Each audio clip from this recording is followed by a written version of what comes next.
Assalamualaikum warahmatullahi wabarakatuh. Halo semuanya. Di video kali ini kami akan menjelaskan tentang penggunaan klinik pada gaya yang membentuk sudut. Selamat menonton. Yang pertama kita akan membahas tentang gaya terlebih dahulu. Apa sih pengertian dari gaya? Gaya dalam fisika adalah sebuah besaran vektor yang dapat menyebabkan perubahan keadaan gerak atau suatu objek. Gaya ini memiliki dua karakteristik utama, yaitu besar dan arah. Secara umum, gaya dapat menyebabkan benda bergerak, mempercepat maupun memperlambat atau bahkan mengurangi bentuk benda tersebut. Definisi dan penjelasan. Satu, pengertian umum terkait gaya. Gaya adalah interaksi yang menyebabkan objek berpindah atau berubah bentuk. Gaya diukur dalam satuan Newton dalam sistem internasional.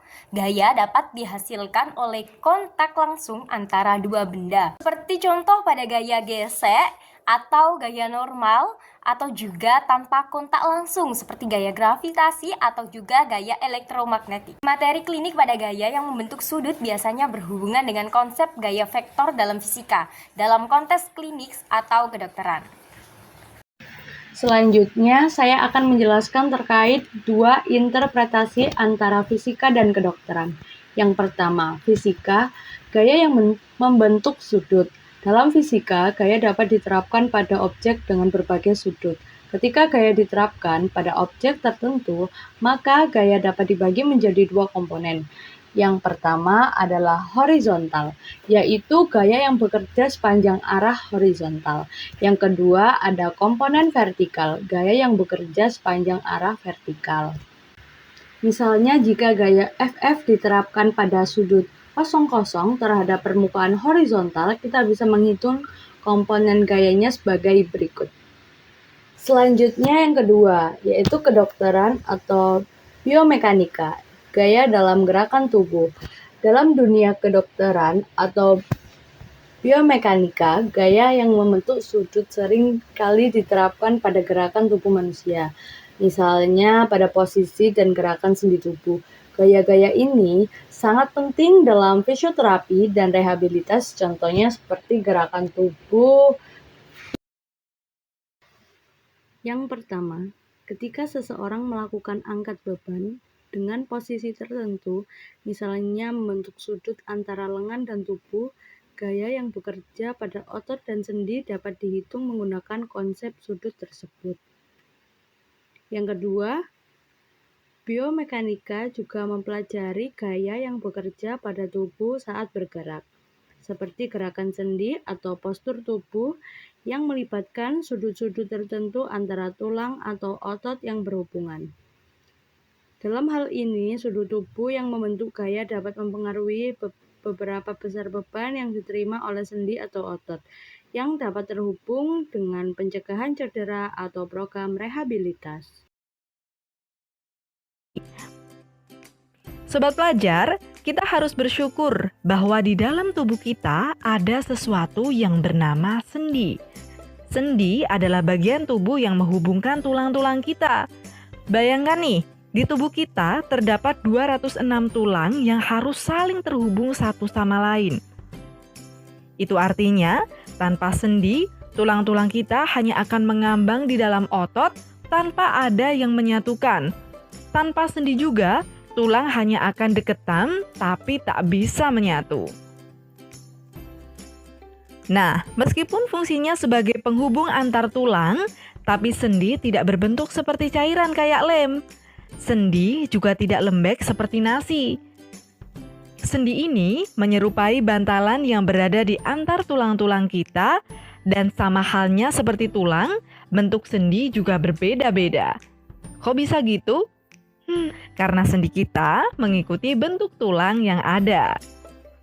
Dan ya, seperti yang dibahas di awal, sendi dapat membantu kita untuk bergerak. Tapi tidak semua sendi membantu secara aktif menggerakkan tulang-tulang kita. Ada juga beberapa sendi yang tidak bisa bergerak sama sekali.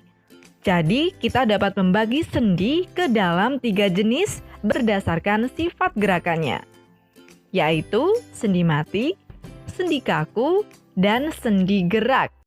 1. Gaya gravitasi, yaitu gaya tarik bumi terhadap benda yang menyebabkan benda jatuh ke tanah. Bumi kita merupakan bola yang sangat besar, sehingga bumi memiliki gravitasi yang besar pula, yang dapat menarik segala benda yang ada di sekitarnya. Oleh karena itu, walaupun kita di bagian bawah bola bumi tidak akan jatuh, karena gaya gravitasi yang arahnya selalu menuju ke pusat bumi. Gaya gravitasi bumi ialah gaya tarik yang dihasilkan oleh bumi. Gaya gravitasi ini akan menyebabkan semua benda yang ada di sekitar bumi selalu tertarik menuju bumi. Gaya gravitasi bumi terhadap benda dipengaruhi oleh jarak benda dari pusat bumi. Semakin jauh letak benda dari pusat bumi, maka gaya gravitasinya akan semakin kecil. Gaya gravitasi bumi awalnya ditemukan oleh Newton dari kejadian sederhana, yaitu ketika buah apel jatuh dari pohon. Newton pun mengembangkan pemikirannya tentang kejadian tersebut. Kemudian lahirlah teori hukum gravitasi Newton dengan rumus F sama dengan G kali M1 kali M2 per R². Dua gaya normal, gaya yang diberikan permukaan terhadap benda yang bersentuhan dengannya, tegak lurus terhadap permukaan. Gaya gesek, yaitu gaya yang bekerja berlawanan dengan arah gerakan antara dua permukaan yang bersentuhan.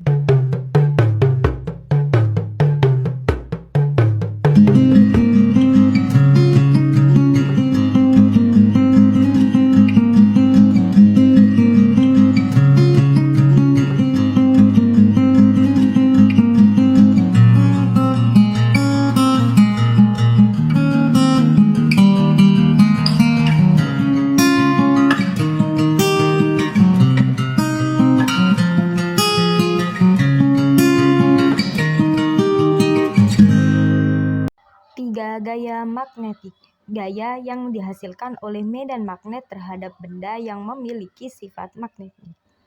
Berikut contoh dari gaya magnetik, yaitu apabila ada magnet yang di dekatnya itu mengandung magnet, itu akan tarik-menarik, dan sebaliknya apabila didekatkan dengan benda yang tidak memiliki magnet, maka akan tolak-menolak.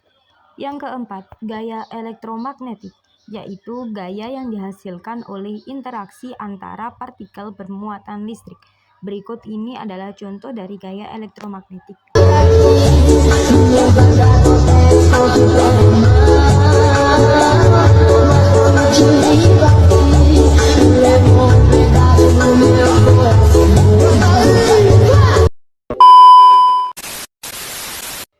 Hukum 1 Newton. Setiap benda tetap dalam keadaan diam atau bergerak dengan kejauhan V konstan, menunjukkan resultan gaya yang bekerja pada benda tersebut sama dengan 0.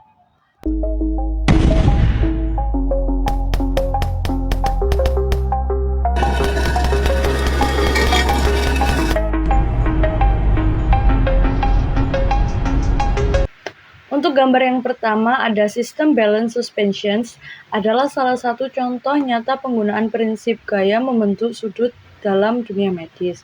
Khususnya dalam ortopedi, sistem ini digunakan untuk menahan dan menstabilkan bagian tubuh pasien, biasanya kaki, setelah cedera ataupun operasi dengan menggunakan tali dan katrol. Prinsip gaya membentuk sudut dalam sistem ini adalah gaya yang dihasilkan oleh tali tidak bekerja secara vertikal atau horizontal murni, melainkan membentuk sudut terhadap bidang horizontal tempat tidur. Oleh karena itu, gaya harus diuraikan menjadi komponen vertikal, yaitu mengimbangi berat badan kaki pasien dan memberikan efek pengangkat. Yang kedua adalah komponen horizontal, menarik kaki ke arah tertentu secara seimbang dari dua sisi agar tidak bergeser. Manfaat klinis fisik dari sistem ini yang pertama adalah mengurangi tekanan langsung pada kasur. Yang kedua, menghindari pergeseran tulang atau perubahan posisi yang bisa memperlambat penyembuhan. Yang ketiga, ada meningkatkan kenyamanan pasien dengan mendistribusikan beban yang stabil. Untuk contoh yang kedua yaitu cervical traction atau traksi serviks. Traksi serviks adalah perawatan untuk nyeri leher yang dilakukan dengan menarik kepala secara perlahan. Terapi ini juga dikenal sebagai traksi tulang belakang. Traksi serviks dapat dilakukan oleh penyedia layanan kesehatan atau rumah. Tujuan traksi serviks yaitu meredakan nyeri leher, mengatasi radikulopati serviks atau saraf terjepit, memperbaiki postur, mengurangi tekanan pada struktur saraf di leher. Cara melakukan traksi serviks yaitu pasien berbaring telentang di atas meja traksi. Kepala pasien tersemat pada penyangga kepala yang dapat diatur tinggi rendahnya. Diatur dari tinggi rendahnya beban atau tekanan yang diterapkan disesuaikan dengan kebutuhan pasien. Durasi traksi dapat bervariasi, biasanya sekitar 15-30 menit. Manfaat traksi serviks yaitu memisahkan cakram serta permukaan sendi di tulang belakang serviks, memperluas ruang antara tulang belakang, membantu meringankan saraf yang terjepit atau tertekan. Perasaan saat traksi serviks, sensasi peregangan ringan di area yang dituju, relaksasi, ketidaknyamanan atau nyeri ringan selama atau setelah perawatan. Penggunaan klinik pada gaya membentuk sudut dalam traksi servikal. Ada juga yang mengartikan pengertian traksi servikal, yaitu traksi servikal adalah metode terapeutik yang digunakan untuk meregangkan otot leher dan tulang belakang bagian atas dengan tujuan mengurangi nyeri, tekanan syaraf, dan memperbaiki posisi tulang. Yang kedua, prinsip kerja traksi dengan gaya sudut. Pada praktik traksi servikal, gaya traksi tidak selalu diberikan secara vertikal, melainkan seringkali membentuk sudut tertentu terhadap tubuh pasien. Sudut ini mempengaruhi arah dan distribusi gaya terhadap tulang belakang dan jaringan lunak. Gaya traksi membentuk sudut terhadap bidang horizontal. Yang ketiga, aplikasi klinik.